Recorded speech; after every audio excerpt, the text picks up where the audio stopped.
Hey everyone, welcome back to Crypto Cash. Thank you so much for joining me here. Hope you're having an amazing day. We're taking a look here at Singularitynet, basically Agix. I get a lot of requests for this one because it did pump here fairly recent, a couple weeks ago. And then of course, if I recall correctly, I did cover this a while back when it was doing the same thing as well. So just something to note here, keep in mind, this has hit its most recent highest point, right? So we got to recognize the price does continue higher.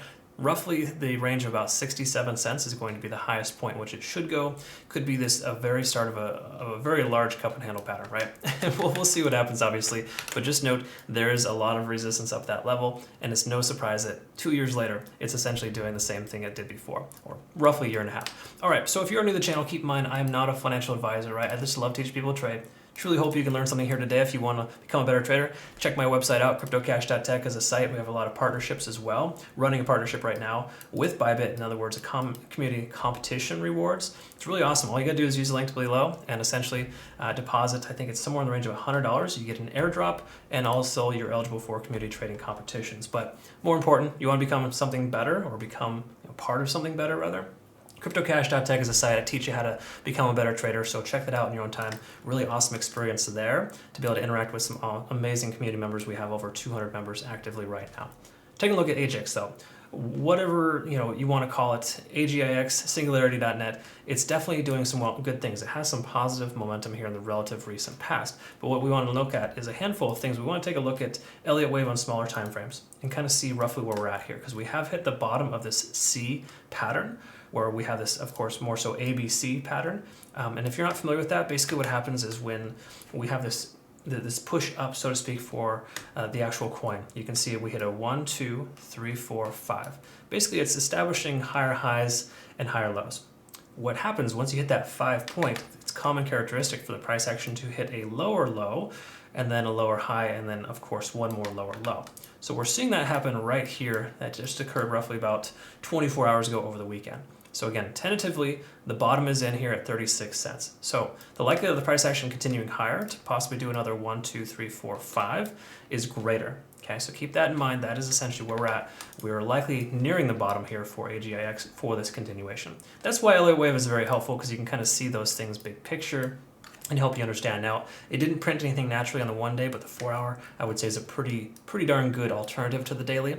You do want to prefer to have larger time frames for more confirmation, but it does look like the bottom is in that regard. Now, when it comes to the actual price action, there's some conflicting information here, because we are underneath 50 on the RSI. Typically, you want to be above 50 on the RSI to have that natural progression.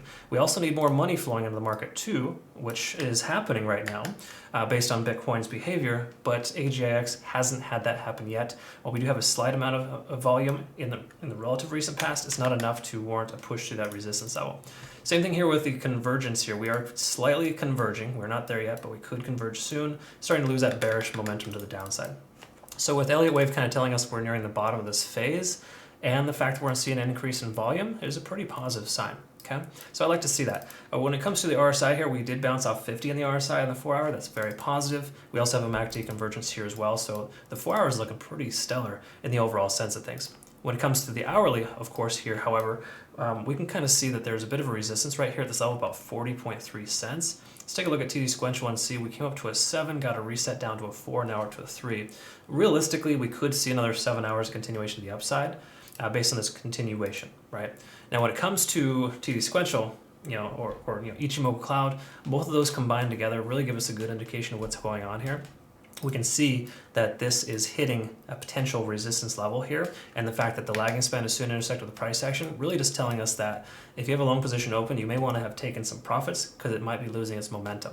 Okay, so we have some time left, but we also have some differing opinions here, saying that in the next few hours, that if this price doesn't break above this level here at about 40.5 cents, then we're going to have continuation sideways or down from here. Okay. Now, I don't think we're going to see a significant retracement, but generally speaking, that's what we're looking at there. Let's take a quick peek at our CC Golden indicator. It is giving us an indication that, hey, had we bought back here, we got a sell signal coming up in the relative near future. In other words, the price is overextended. It could very well continue, right? You don't want to sell just as soon as you hit this resistance level, but you want to sell when the price action hits the selling target. Okay, now the selling target isn't there yet, but generally speaking, you got some decent profits on the board here, 2.5%. Depending on your leverage amount, that could be a decent, 20 to 50%. I would recommend taking some profits soon, but we're not quite there yet. We haven't hit this point in which it's giving us a sell target. Okay, now again, this CC Gold indicator is available on our homepage here. Keep in mind this is available to the public, and it's definitely something that is helpful and just something to kind of add to your tool belt there. So be sure to check that out in your own time. We've got a lot of positive reviews from our current community members regarding that. That being said, this is pretty much where we're at here. We're mostly bullish on the majority of the time frames. We have the bottom should be in based on this continuation. And the overall sense of things here, we should see the price action try to reestablish itself to the upside here soon. So I'm excited to see what AGX has to offer in the near future. We are looking fairly bullish in the overall sense of things. I think it would make sense for us to retest this level here at about 67 cents in the next few weeks. But once again, we got to break through some resistance level. We need Bitcoin to stabilize at 29 to 30,000 first. And if Bitcoin doesn't sell off, I think Agix will definitely increase. We're looking very positive here. Thanks again for joining me here. Hopefully this was very sensible. If you have questions, comments, feel free to let me know down below or reach out to me through my contact information on my homepage there. And we'll look forward to work with you. Hope you have a great rest of your day. Thanks again so much for your time. We'll see you.